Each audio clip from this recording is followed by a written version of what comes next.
There are two languages in this world that everyone understands, the language of money and the language of fear. One buys you everything you can see. The other takes everything you cannot.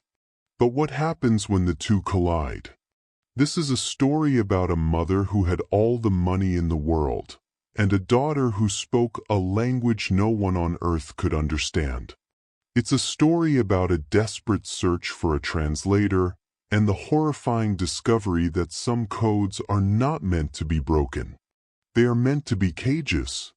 Pay close attention, because this isn't just a story about them. It's a warning about the difference between hearing and truly listening.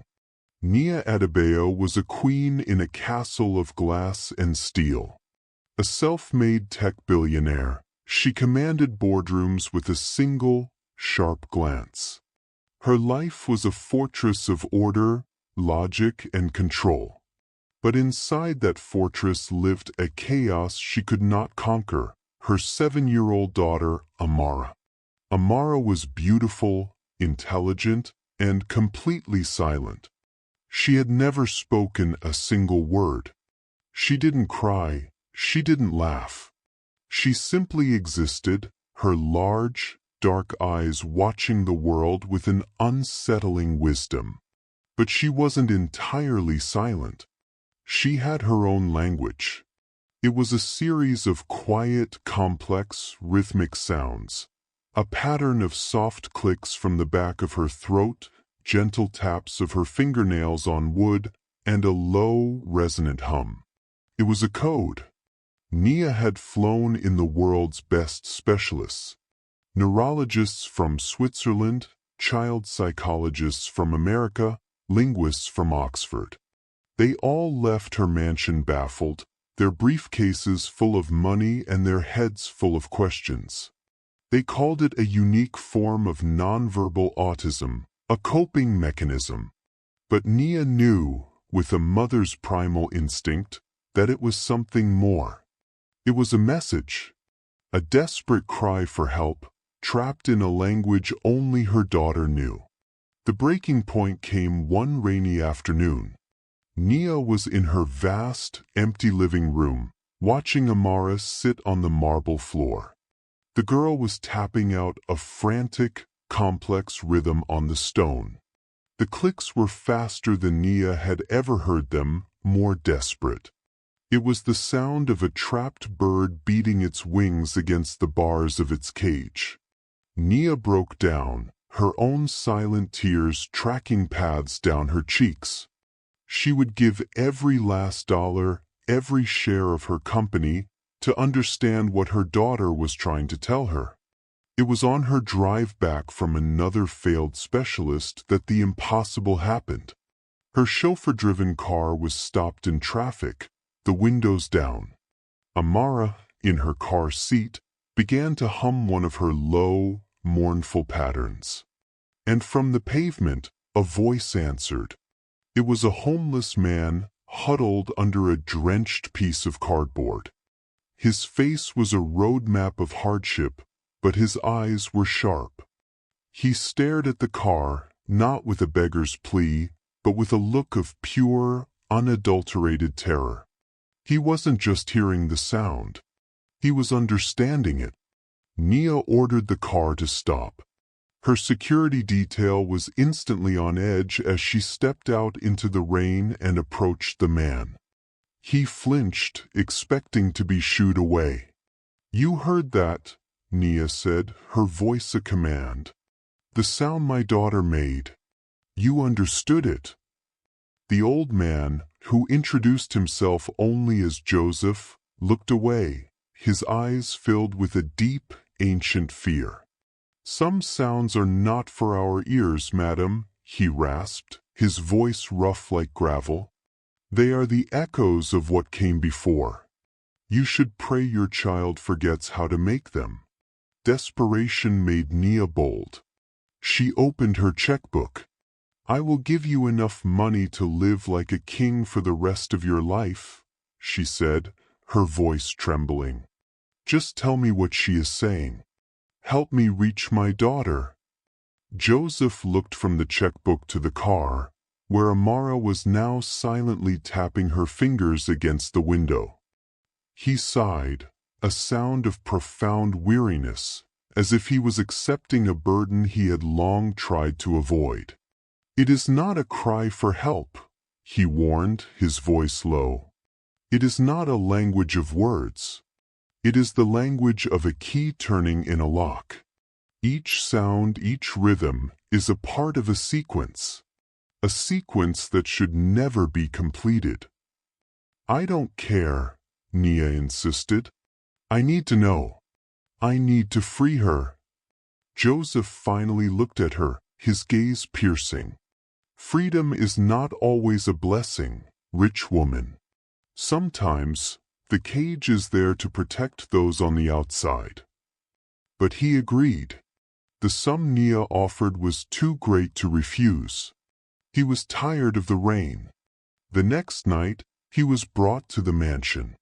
Cleaned and dressed in new clothes, he looked out of place, a relic of an ancient world placed in a sterile, modern museum. The deal was simple. He would listen to Amara and translate the sequence. He would help her complete the code. They sat on the floor, the billionaire mother, the silent child, and the homeless man who held the key. The air was thick with a tension that felt electric. Joseph instructed Nia to be silent, no matter what she saw or heard. He closed his eyes and began to hum, a deep, resonant tone that seemed to make the very air vibrate. Amara, across from him, stopped tapping. Her head tilted. She looked directly at Joseph, and for the first time, she responded. She let out a series of soft, guttural clicks. It was a question. Joseph answered with a pattern of his own, tapping his knuckles on the marble floor. A call and response began. It was a conversation without words, a chilling duet of ancient sounds that filled the cavernous room. Nia watched, her heart pounding with a mixture of hope and terror. The sequence was building. The key was turning. The rhythm grew faster, more complex. The humming became a low chant. The clicks became sharp and precise. A strange, metallic smell, like ozone after a lightning strike, filled the air.